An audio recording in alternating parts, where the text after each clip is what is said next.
guys, it's your boy Luke here for our prize picks preview for round 1 of this week's Genesis Invitational. We have one good event after another this time of year. Last week's Waste Management Phoenix Open, one of the premier events at the early part of the season. This week we have the Genesis, and then of course the famed Florida Swing, in which I'll be at every single event, so I'm very much so looking forward to that. Going to have some reports from the grounds to give you guys an idea of exactly how these courses are playing. But here in this video, we're going to be covering my top props for round 1 of this tournament. We're going to be going over each pick. I have a few in birdies or better that I like, also a few fairway unders that I'll be targeting for this slate. But we're going to go ahead and start it off with a little bit of a review of this golf course. We're going to take a look at some of the statistics, give you guys an idea of what a baseline number for players will look like this week. This is a golf course that's relatively difficult, routinely ranks in the top 10 on tour in terms of its difficulty, so targeting some of those unders with the individual statistics, whether it be greens in regulation or fairways, or even over for some of these stroke scores, is probably going to be my strategy throughout the weekend. So with that being said, let's go ahead and start this off with a little bit of the course review for this week.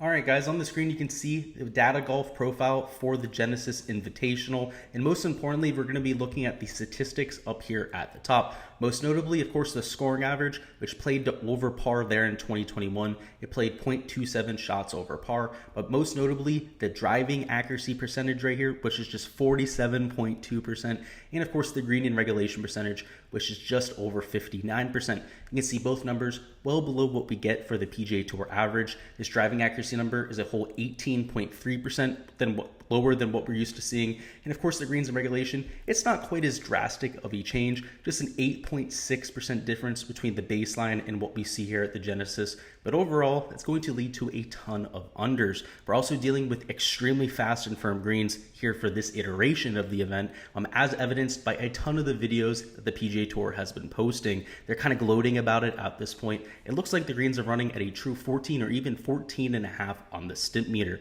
So what does that mean? It means that the scoring average could very likely be even higher this year, something towards a whole half a stroke over par, potentially even closer to a stroke over par. In terms of the driving accuracy, I also expect that to be relatively difficult, probably right around the same number, and the greens in regulation number might be a little bit lower. Anytime we get those firm, fast conditions, greens that tend to run like trampolines, going to be much more difficult to hold those surfaces. So with that in mind, let's go ahead and go over to the prize picks board. And you can see we're going to start off with some of our birdies or better numbers. The first number I had in mind was going to be the Tony Finau over 3.5 birdies or better. Now, one thing is this is a difficult golf course, but it also has plenty of scoreable holes. Most notably number 1, which is by far the easiest par 5 on this golf course. It's also just 500 yards, which means anyone in the field can easily reach this in 2. So it's definitely a hole that most players will birdie. In fact, right around 65 to 70% of the field will.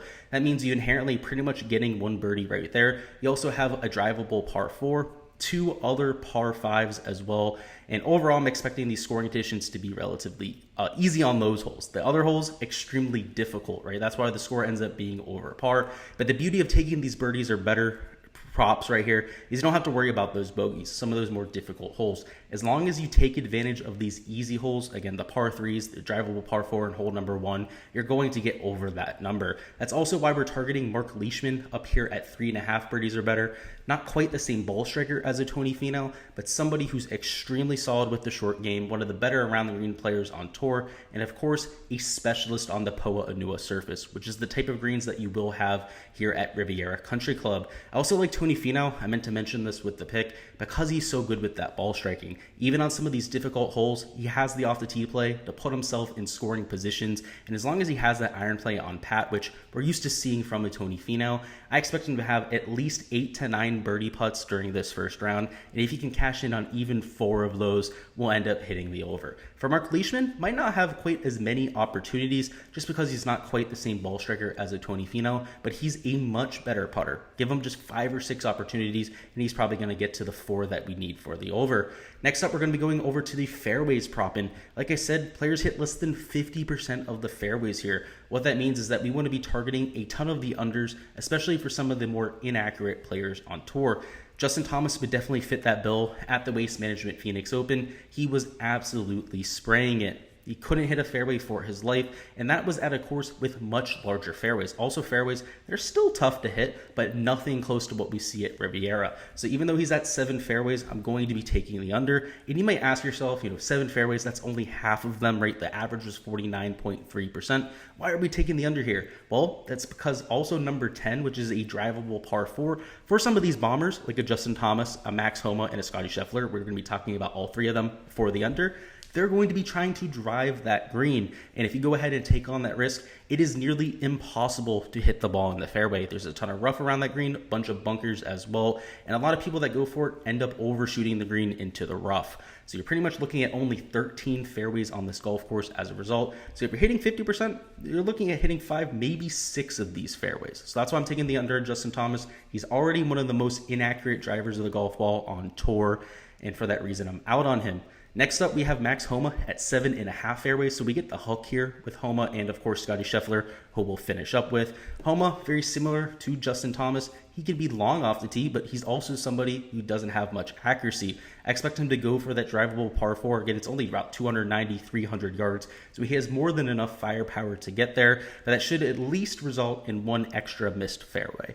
So I'm going to be taking the under there as well. Scotty Shuffler, very similar type of build, long off the tee, but not necessarily accurate. He ended up winning last week, which we had an outright ticket on, which was great to have in our back pocket. But you guys saw in the playoff just how inaccurate he can be. He uses a ton of curvature from left to right on pretty much every tee shot. When he's dialed in, he can hit fairways in bunches, but most of the time he struggles to keep it in the fairway. He definitely has a lot of distance out there, doesn't deal with a left miss very often, but very often overcooks that slice into the rough on the right side of the fairway. So I will be taking the under in both of these plays. Because we're taking 3 unders and 2 overs, we are getting that 12.5x multiplier for our flex play, which is of course great to see.